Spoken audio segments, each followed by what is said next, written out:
Hi friends, అందరు ఎలా ఉర్రు? మేమైతే చాలా బాగున్నాం. ఈరోజు అయితే మా ఇంట్లో మా తెలంగాణ స్టైల్లో గుడ్ల పులుసు తయారీ విధానం మీకైతే చూపిస్తా. చూడండి, గుడ్లు అయితే ఉడకబెట్టి పొట్టు తీసేసిన.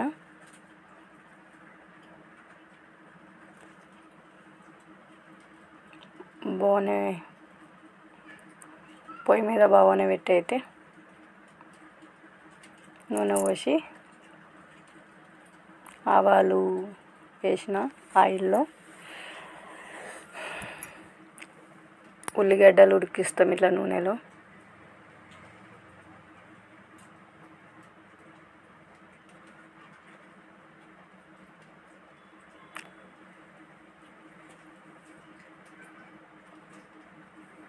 చూడండి ఫ్రెండ్స్, మేమైతే మా ఇంట్లో మేము రోజు ఎప్పుడు గుడ్ల పులుసు వేసుకుని ఇలాగే చేసుకుంటాము.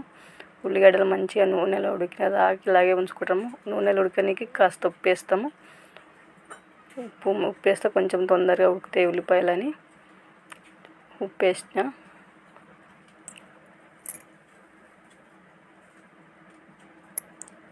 తొందరగా ఉడుకుతాయి ఇట్లా.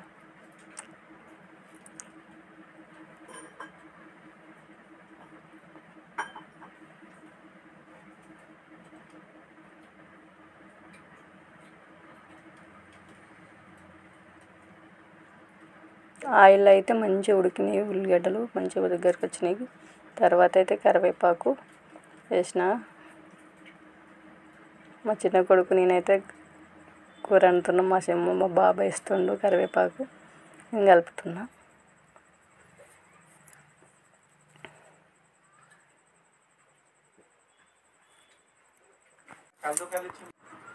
కరివేపాకు ఉల్లిపాయలు అయితే నూనెలో మంచిగా వేగినాయి ఫ్రెండ్స్. మంచిగా ఉడికించిన, ఇలా ఉడకనివ్వాలి. తర్వాత పసుపు వేసుకున్నా. పసుపు అయితే వేస్తున్నా.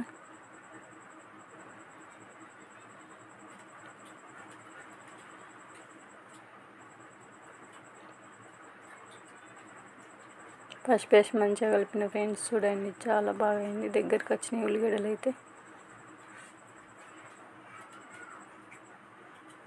మంచిగా ఫ్రై అయినట్టు అయినాయి ఉల్లిపాయలు.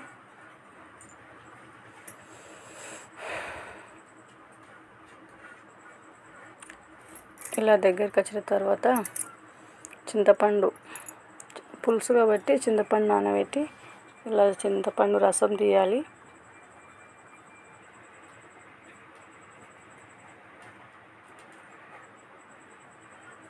చింతపండు రసం అయితే తీసినాను.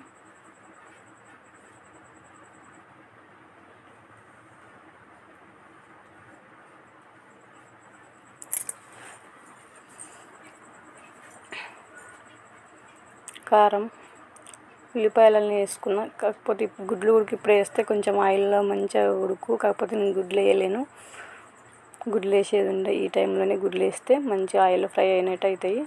ఈ టైంలోనే గుడ్లు వేయాలి. తర్వాత కారం వేసి చింతపండు రసం వేయాలి.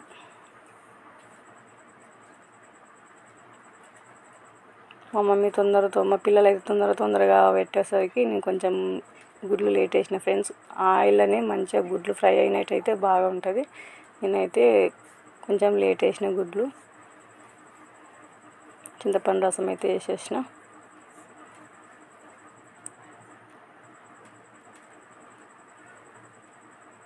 మా చిన్నోడు అయితే గుడ్లు వేస్తుండు. గుడ్లు ఆయన అయితే అందులో వేసేసినాం.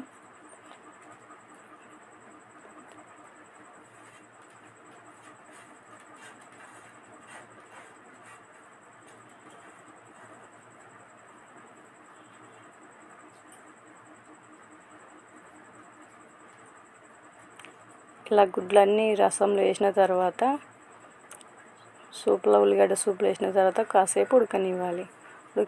మంచిగా ఉడికిన తర్వాత ఇక దగ్గరికి వచ్చేసింది, మంచిగా ఉడికింది ఫ్రెండ్స్. చూడండి, కర్రీ అయితే తర్వాత గరం మసాలా వేసిన. కొంచెం గరం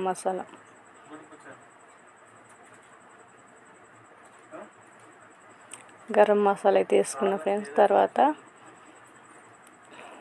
కొద్దిసేపు ఉడకనిచ్చి మళ్ళీ గుజరాత్ మెంతి అంటే మెంతి వేస్తారు కదా, ఎండిన మెంతి, ఆ మెంతి వేసిన.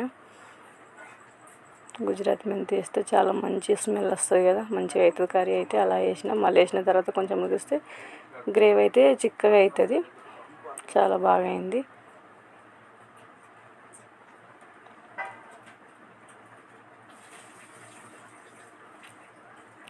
చాలా బాగా అయింది ఫ్రెండ్స్. చూడండి, మీరు ఉడికి ఇలా ట్రై చేయండి, ఖచ్చితంగా చాలా బాగుంటుంది. మేమైతే మా స్టైల్లో గుడ్ల పులుసు ఇలా తయారు చేసుకుంటాము. ఖచ్చితంగా లాస్ట్ వరకు చూసి వీడియో లైక్ ఇవ్వండి, కామెంట్ పెట్టండి, సరేనా?